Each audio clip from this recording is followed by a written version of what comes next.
Please welcome the Senior Vice President of Talent at NobleReach, and Rebeca Lamadrid, and Oklahoma City's Office of Innovation.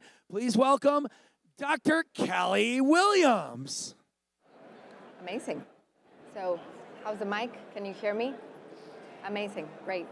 Well, welcome everyone and good morning. It's very nice to be here. My name is Rebeca Lamadrid, and I have the honor of serving at the NobleReach Foundation as the Senior Vice President for Talent Programs. And our mission is to connect early career STEM and business talent into meaningful careers, particularly into public service. And we believe that AI has an important role in shaping the future of government. And today, I'm thrilled to have with us here today Dr. Kelly Williams, who is the Chief Innovation Officer of the City of Oklahoma. We are working together to bridge the gap and finding ways in which talent can support her agenda, her vision. And that's what we do here at NobleReach. And we're going to go through our partnership, how we are making this possible, and learn about the work that she's doing at the City of Oklahoma. So with that, Kelly, thank you again for being with us today.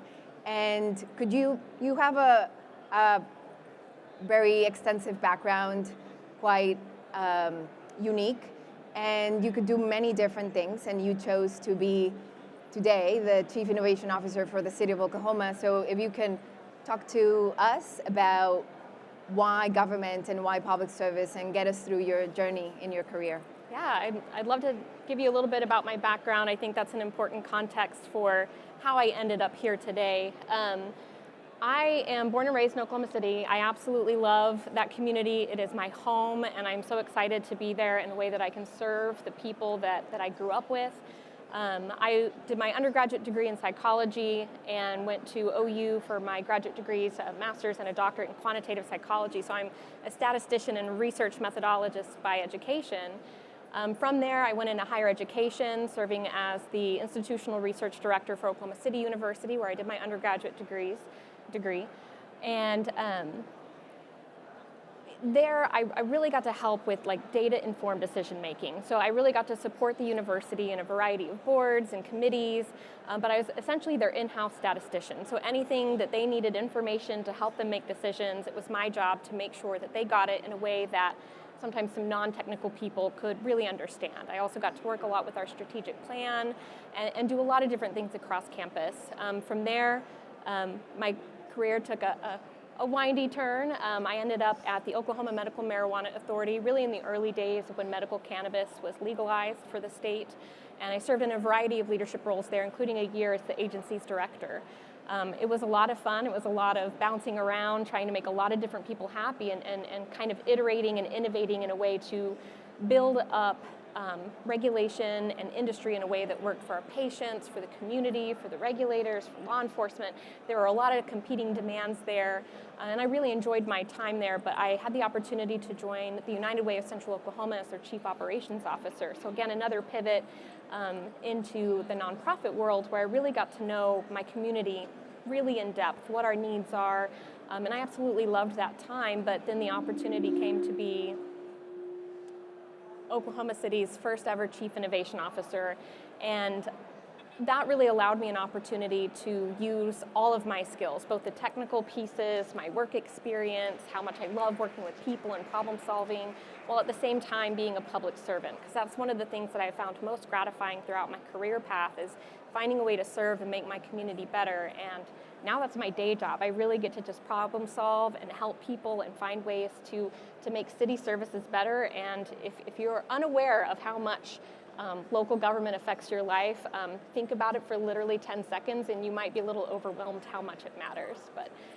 that's a little bit about my path, and you have an interesting path yourself. I know you started out in design, and now you're leading a talent firm and recruiting excellent people from all kinds of backgrounds. So I want these folks to learn about your background as well.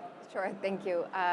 Yes, well, industrial designer is my background. I have born and raised in Mexico, and I, similar to Kelly, I've been in the nonprofit world, but I also been in industry.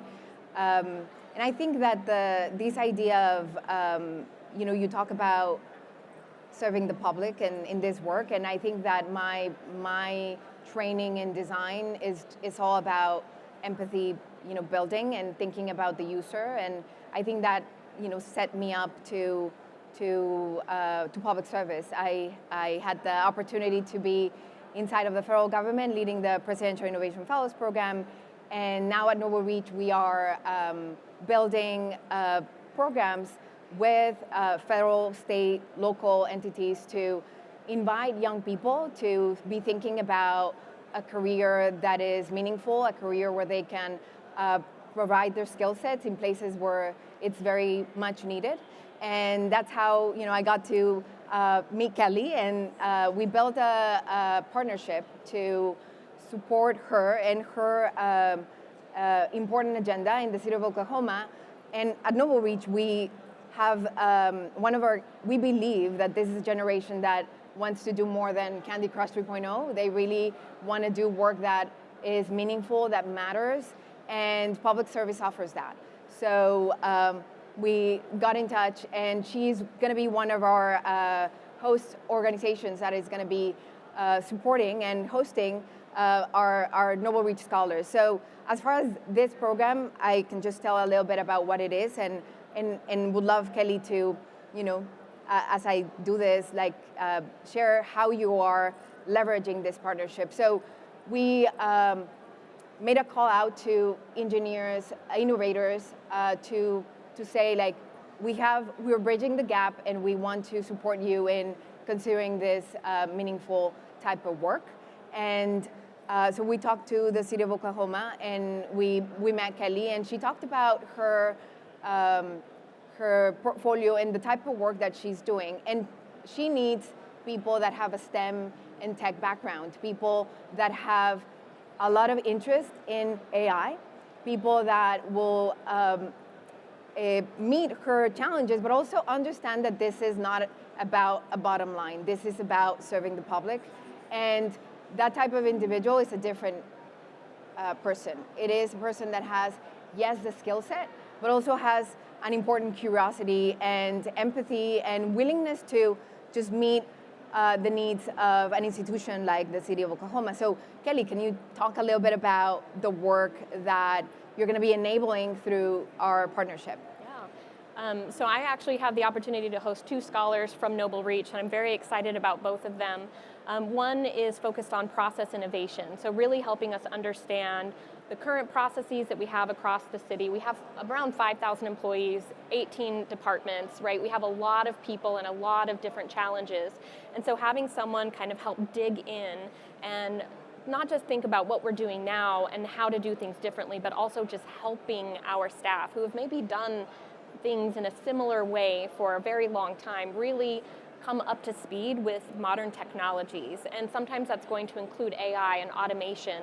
On the other project that we're working on is about data governance, right? I am a big believer, as I've already said, in data-informed decision-making. We can only make as good decisions as we have the data to support that decision-making process. So one of our scholars... With your background, I wouldn't, that's right, yeah, it's so your important. DNA. It's so important. And so he's really going to focus in on developing our data governance programs, including the quality of our data, the accessibility of our data, and the Office of Innovation also helps write the AI policy for the city of Oklahoma City. So we're partnering with our IT division, and it's not just writing the policy, it's also making sure people can utilize that technology. So it's one thing to have those opportunities, but it's a completely different thing to bring people along, right? Meeting them where they're at, coming to them with empathy and support. They may not be curious about AI starting out, so it's up to us to really help them understand how to use it safely, how to follow city protocols and policies, right? Have you ever heard of open records requests? That matters when it comes to AI. There's a lot of different things to think about. So together, the 3 of us are really going to help make sure that we're up to speed with that. AI is changing so quickly, and we've got 5,000 staff members, and we need them to not just be up to date on current policy, but with the new technologies, making sure they're ready to use it, making sure they're putting it to use in meaningful ways, and making sure the public understands how and why we're doing those things. So there's a lot of opportunity, and I'm so excited to have these two scholars come and join me. Thank you. I would love if you can expand a little bit, Kelly, on what are, like, we say AI and we say we want to hire these people and we want them to be doing really important work. But what are the challenges that you have, particularly in the city of Oklahoma, to attract these folks and have them join your mission? So one thing that I think is challenging for government, especially when you're talking about smaller local governments, is when you have folks with really in-depth technical skills, like a lot of folks in this room, government may not be the first place that they look when they're thinking about their career path or their next job. People with technical skills tend to look within their technical industries, but no matter what type of technical skills you have, government needs that, right? The city of Oklahoma City, we're the 20th largest city. We're not a small town, but we have engineers on staff. We have coders on staff. We have accountants. We need data scientists. We have GIS analysts. Whatever your technical skill set is, think about government, right? Especially if you're motivated to give back and to contribute to your community, because it's a way to do both. And that's what brought me into this type of work, and I'm very passionate about it. But getting these people aware of government jobs is not just that they don't look there, it's even that when they do, government job descriptions don't always tell you exactly the work that you're going to be doing. It helps you understand what skill set you might need, but partnering with NobleReach actually helped us put forward not just the skill set that goes along with that job description, but the specific project that someone will be working on. And I think that's why I was able to land these two scholars who are going to join me, who are very technically skilled, who have excellent backgrounds, because I was able to get them excited about the specific projects they'd be working on and talking to them about the impact that they would have. And that's part of why I'm so excited about them. They've got that technical skill set, but they've also got that passion and excitement, and they want to make a difference. And these specific projects that they're partnering with me on is going to allow them to do all of those things. And one thing that you mentioned was, folks that are looking for, say, work in AI don't necessarily maybe knocking on the door of the city of Oklahoma. One thing that we do to talk to talent about this is that it may not necessarily be that government is the end-all outcome of your career or where you're going to be there forever, but we believe that it is very powerful to have folks that can come in, eventually go out. Like, technologies are evolving so much, and if we have people that have had the opportunity to be inside, they're going to be approaching their institutions and government as a whole with a lot more empathy, coming from a place of understanding all the complexities. The work that you get to do is not necessarily simple. So, beyond the technical skills, Kelly, if you can help us, they are, like, ultimately a lot of the work that you'll get to do as a Chief Innovation Officer in the city of Oklahoma is about enabling, yes, technology, but also processes. What is the type of skill sets that you're looking for in particular when you are thinking early career talent and getting them in the door? Yeah, so it's not just that technical skill set, right? Because like I said, we have 5,000 employees. We have over 250,000 residents in Oklahoma City. So we have a lot to contend with. And innovation, no matter if it's technical or not, implies change. And change is disruptive, and it's scary, and it's very challenging. So when I am looking for someone to join my office, I'm looking for someone who has a lot of curiosity and a lot of empathy, because it's not just about knowing what technologies are out there or knowing how to solve the problems. It's about building relationships and trust with those 5,000 employees, with the community as a whole, so that we're not coming in and saying, well, you need to change this because I know about this technology or I know about this improvement and you don't. It's, I want to understand what's troubling you, how we can make what you do better, and then let's work together on a solution, and not just identifying those things, but actually helping to manage change and helping to implement those new processes. So curiosity is at the very top, relationship management, excitement, passion, those are all really, really important things. And so that intersection of both that technical skill set and those people skills, those soft skills and that passion is something like partnering with you all just made sure I got people who had all of those things just right in front of me to see who would be most excited about the projects I needed them to work on. That's awesome.